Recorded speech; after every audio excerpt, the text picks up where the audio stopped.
குக்கர்ல ஆட்டுக்காலை சேர்த்துக்கலாம்.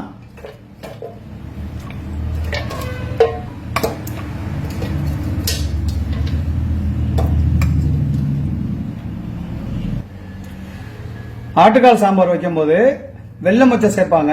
இன்னைக்கு நான் வெள்ளை கொண்டக்கடலை சேர்த்துக்கிறேன். இது 150 கிராம். நம்ம ஆட்டுக்கால் சேர்க்கும் போதே இதையும் சேர்த்து வேக வச்சிட்டோம்னா நல்லா வெந்துடும்.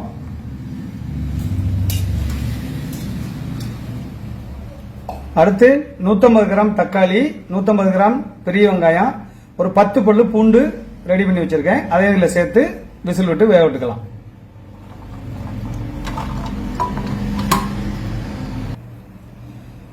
ஒரு டீஸ்பூன் மஞ்சள் தூள் சேர்த்துக்கலாம்.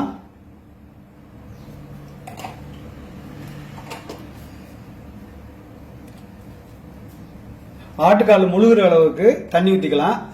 தண்ணி ஊத்திட்டு ஒரு 10 விசில் வச்சோம்னா ஆட்டுக்கால் நல்லா பஸ்பமா வெந்துடும். இப்ப தண்ணி சேர்த்துக்கிறேன்.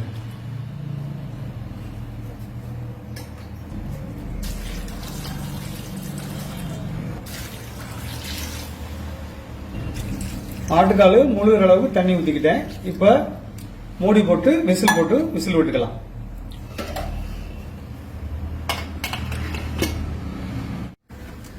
சாம்பாருக்கு 25 கிராம் புளி கழுவி ஊற வச்சுக்கலாம்.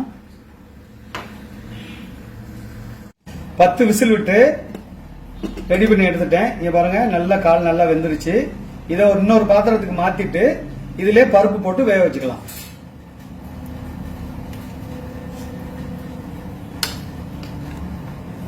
இங்க பாருங்க, கால் நல்லா எப்படி நல்லா சாஃப்டா வந்திருக்கு. நம்ம போட்ட அந்த வெள்ளை கொண்டக்கடலையும் நல்லா வெந்துருச்சு. ஆட்டுக்கால் நல்லா வெந்து அதுல உள்ள அந்த ஆயில் இருக்கு பாத்தீங்களா, அதெல்லாம் நல்லா வெளியில வந்திருக்கு. பாருங்க, நல்லா மின்னுது. மாத்திக்கிறேன். இதே குக்கர்ல பருப்பு வேக வச்சுக்கலாம்.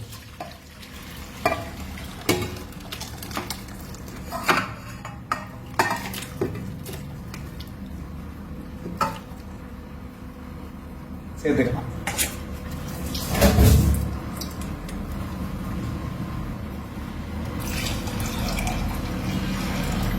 பருப்பு முழுகிற அளவுக்கு தண்ணி சேர்த்துக்கலாம்.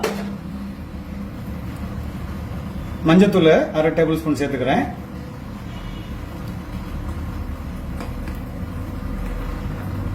ஆட்டுக்கால்ல 2 விசில் விட்டு வேக விட்ட பருப்பை சேர்த்துக்கலாம்.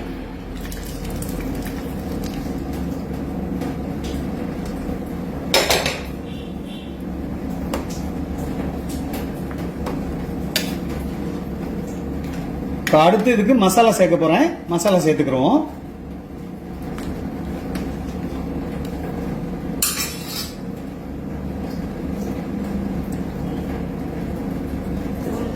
இப்ப காரத்துக்கு 2 டேபிள் ஸ்பூன் மிளகாய் தூள் சேர்த்துக்கிறேன்.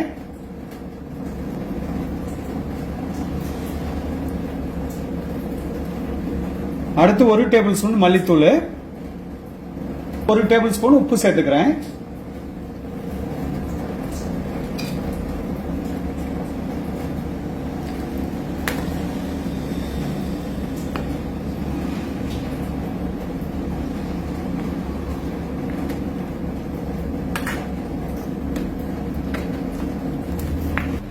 மசாலா எல்லாம் சேர்த்துட்டோம் ஃப்ரெண்ட்ஸ்.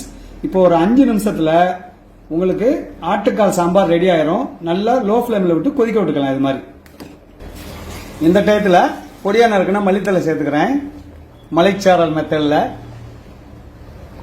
நம்ம ஆல்ரெடி ஊற வச்ச புளி கரைசலை சேர்த்துக்கலாம்.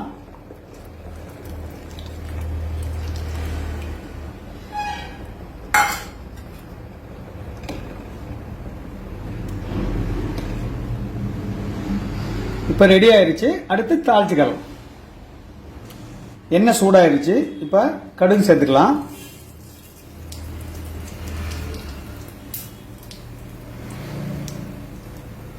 பொடியா நறுக்குன வெங்காயத்தை சேர்த்துக்கிறேன். இப்ப 2 கப்பு கருவேப்பிலை சேர்த்துக்கிறேன்.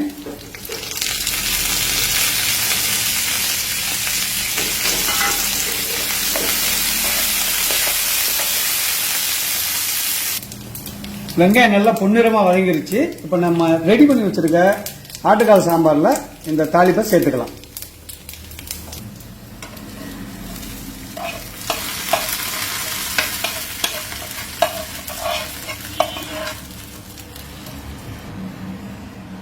ஓகே ஃப்ரெண்ட்ஸ், அட்டகாசமான ஆட்டுக்கால் சாம்பார் ரெடி பண்ணிட்டேன்.